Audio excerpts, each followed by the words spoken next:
Hello everyone, welcome back. It's the end of the year. You may be looking at me being like, what the hell is that on your face? Well, because when I get to my top 10 movie moments of 2017 list, this looks pretty familiar. When we get to that, that'll be why. But for the thumbnail, I wanted to hold up some stuff that will be on the list, and the face was supposed to represent a special something because that movie isn't out. Did I go a bit overboard? Probably. My beard and everything. Oh well, it's magic. So, I've been thinking about doing a list like this, and some of my friends were saying, you know what, you can do it. Yeah, sure, go for it. So I'm gonna go for it. And since this was like a really good year for me, I haven't messed up on any of my, some of my videos. I've gotten them all out eventually, though. That's the important thing. So all the movies that you see reviews for, those are the movies I've seen this year. And I'm all caught up. It's all good with Great Showman. By the way, the audio quality is not the best in that video, so I do apologize for that. Moving forward, though, let's hope this audio quality is awesome. So, I'm going to get into my top 10 movie moments of 2017, and this was really good for me to make this list. It was actually a really tough list. Like, when I was thinking about it first, I'm like, there's really not many moments I can think of to make a list, but when I really got into it, it really became tough where to place them. So I have quite a bit of honorable mentions, but I'll get to the honorable mentions when I get near number one. So let me start off with, now, for this list, there's only 2 moments per film. Only one film, though, got 2 moments. So let's start off with number 10, which is, and before I get into any of these, this is obviously a spoiler video because some of these are key moments from the films, because those are usually the best moments in some films. So fair warning, spoiler alert, do not watch video if you haven't seen any movie that could potentially be on this list. No. Okay, let's get right into this. At number 10, we have the death of Odin from Thor Ragnarok. Now, Thor Ragnarok I thought was a really great film. Like, if you've seen my review, you know my thoughts on it.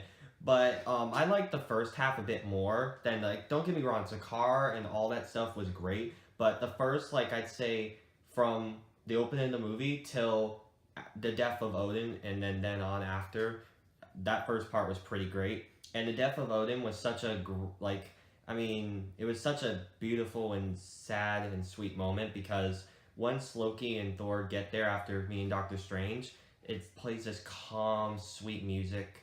Odin's telling them how he basically screwed up. He's like, yeah, you're gonna have to deal with a sister that you never knew you had. And then he's like, see ya, suckers. He just floats away, and the music that plays is so gorgeous. The scenery was pretty beautiful in Norway, and it just sets up the rest of how the movie will go. And I thought it was a really great scene to get us into Thor. Also, now we move on to number 9. Number 9 is also from Thor Ragnarok, and that is the bridge fight. Now, the bridge fight I thought was amazing. The one at the very end where Thor gets his, he embraces his true powers, and he gains, these lightning all over his body. It was really cool. After Hela knocks an eye out of him, he's just dominating to Led Zeppelin in the background.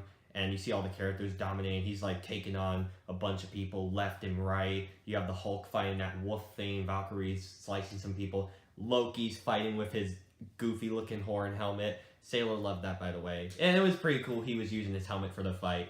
So it's not just an accessory, folks. It's a weapon. And the entire sequence was pretty great to watch. And with the music in the background, too, was also stellar. Now we're moving on to number 8. And number 8 is the dad talk from Spider-Man Homecoming. Now, this movie was really great. It really surprised me. If you've seen my review, it's one of the few films I gave a 10 out of 10 to this year.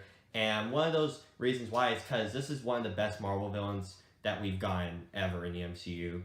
Michael Keaton is such a great actor, but they really give him so much to work with here, unlike most forgettable Marvel villains. And you really grow to know why he's doing what he's doing, and his goals are pretty simple. He's just trying to provide for his family.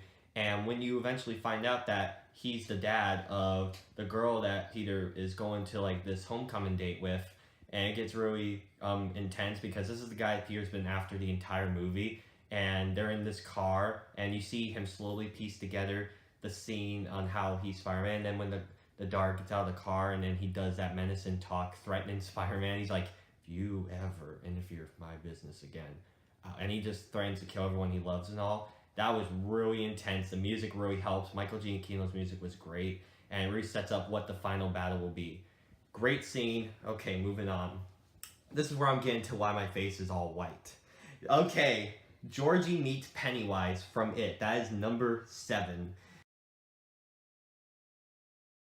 Now, this movie I wasn't really excited for, but I was like opening my horizon because I'm not really that much of a fan of horror films. So I went to go see it, especially after I heard it got some positive word. And when seeing it, it was amazing. And one of the reasons why it was amazing is because even though it was rated R, I wasn't expecting it to be that brutal because there's kids as your main characters. Well, seeing that Georgie scene was intense. Like, it was way better than the one from the 90s because this clown, like how their interaction is where they first meet and how eventually Georgie RIPs, it was messed up. Bites his arm and crap. It was really intense, and then it sucks you right in with the title card. That was a really great way to open your movie. Really hooked me in, and that is another film that got a 10 out of 10 for me for other reasons if you've seen my review. Okay, now we're going to move on to number 6, which is the forest fight from Logan. Now, Logan may have gotten swept away from me with all these other amazing films that had come out, but it was still a triumph for not only superhero films, but just for like films this year because it was rated R. It's the final film with Hugh Jackman as the iconic character that he's been in, Wolverine, and he does it beautifully. This is like the best performance I've seen from this guy. And the fighting in this movie was amazing. Like some of my favorite action scenes all year. They might not be big spectacles, but they're gritty, down-to-earth, brutal. And this forest fight where he teams up with his clone daughter was truly special. And seeing the entire sequence go down, it was truly a sight to see. Okay, now we're going on to number 5. And now we're getting down to the nitty-gritty. Number 5 was the reading of Churchill's speech from Dunkirk. Dunkirk really blew me away, guys. Like, this was truly a great film by Christopher Nolan, and I've, like, said in my review, like, I know a lot of people weren't that much, like, I know some people were, but people didn't really get the film that much because they wanted to be, like, character-driven and all, and there's, like, some characters in there, but his focus wasn't really character, it's mainly the battle itself. So, you can understand that, and it's fine when watching. But the reading at the end, like when they get back, it's really powerful. The music starts to swell up by Hans Zimmer's amazing score. And the soldiers are feeling depressed and down, like they had to flee from battle. But yet they're welcomed in with open arms by their civilian comrades with food and drinks, and all. It was really sweet. You see from different perspectives when they arrive home, while the main kid that you follow throughout the film, reads this list. Then you have the civilians where that one kid died. They were able to put him in the newspaper like he wanted to be known in life. You had the guy who was flying the plane that helped all those soldiers get out. He had to land in enemy territory, and that final shot where like he had to like blow up his plane, and he's just standing there waiting to be captured because he couldn't get away. And just seeing him taken away with the reading, "You Shall Never Surrender," it was truly powerful and a really, really great scene. Okay, we're now moving on to number 4, and that is COCO Remembers from COCO. Now, COCO really blew me away. It was truly a great film. And, like, another reason is, like, the animation was stellar, the music was great, but this one scene, like, where Miguel gets back to the land of the living, he's trying to convince his great-great-grandma or something like that to remember her dad because he's starting to fade away because she's the last person that remembers him. And the way he does it is so beautiful. Like, he gets, like, the guitar and plays it. She sings with him. It was truly a sweet moment. Like, the scenery, everyone, like, the entire family's watching this beautiful thing unfold. And it was truly something special. That got Sailor tearing up. I was becoming like, oh, it was truly great. Now we're getting on to the top 3. These 3 moments were truly amazing, in my opinion. Now, a lot of these things on my list, a lot of people probably won't agree with, and that's totally fine. If you have your own opinions, write them down below.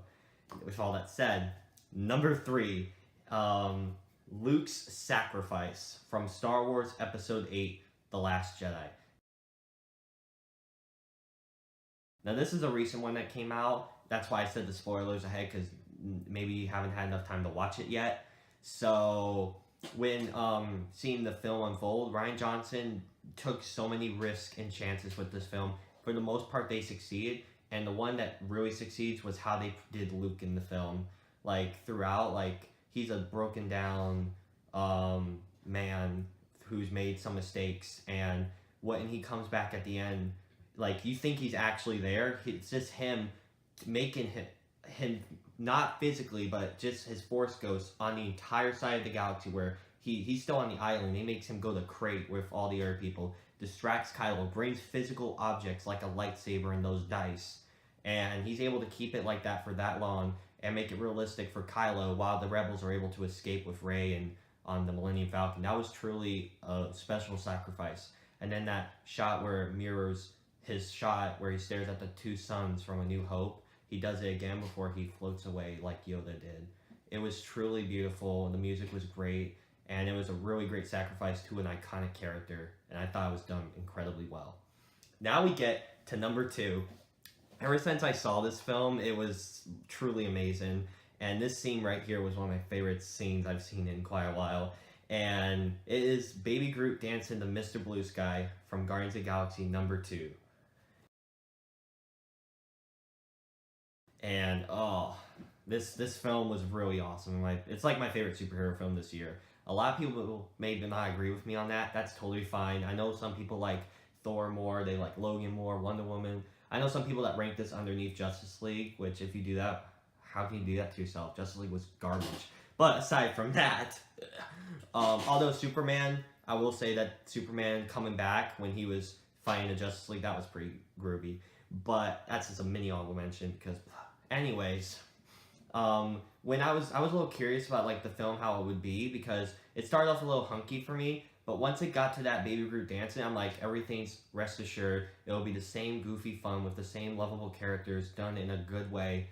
And from that point on, I was sucked into the movie. Just the first few minutes were making me a little worried, but once Baby Groot was dancing to that incredible song, and it broke the Marvel trope, because a lot of people complain, we are tired of seeing a bunch of action that we don't care about at the beginning of our movies. So James Gunn's like, screw that. We're going to see you watch a baby tree dance with the action in the background while listening to some 70s music. How's that for them apples? So he did that. It was amazing. I'm fanboying out over Guardians. My bad. Let's move on to honorable mentions. So, some honorable mentions. We got the opening scene, The Baby Driver. The battle on the beach from Wonder Woman. The Watertown shootout from Patriots Day. Kong versus the helicopters from Kong Skull Island. What Could Have Been, which you may not know what I'm talking about for La La Land. That was basically the end where when Sheevy makes it as an actress, he gets his shop opened up and all, and they meet each other again when she visits his shop, and it just shows a montage with gorgeous music and cinematography on what their life could have been like when they had a kid and their life together, and that was truly a great moment as well, just in case you didn't know what I meant by that. And the farmhouse fight from Logan. Okay, we made it to the number 1 for the list. No one will probably agree with me on this, and that's totally fine. Like I said, number 1 is the reaction to The Room from The Disaster Artist. Now you may be thinking, really? That beats all the other stuff on your list or any other movie moment in the entire year?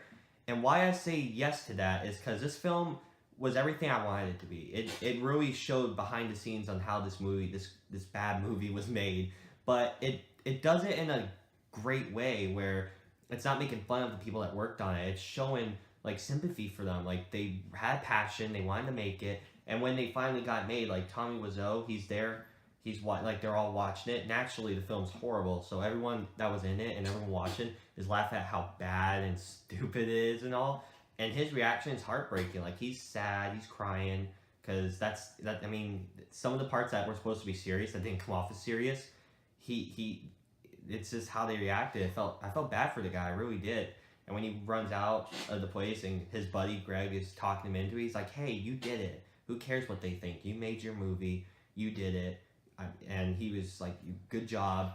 And just how it was done was so incredible. James Franco as it was amazing. And that is why that's my favorite movie moment of the year. So what did you guys think of my list? please let me know down below. And if you guys want to tell me your list too, I am awesome to read that. I would like to see. So thank you all for watching this video, and have a great one.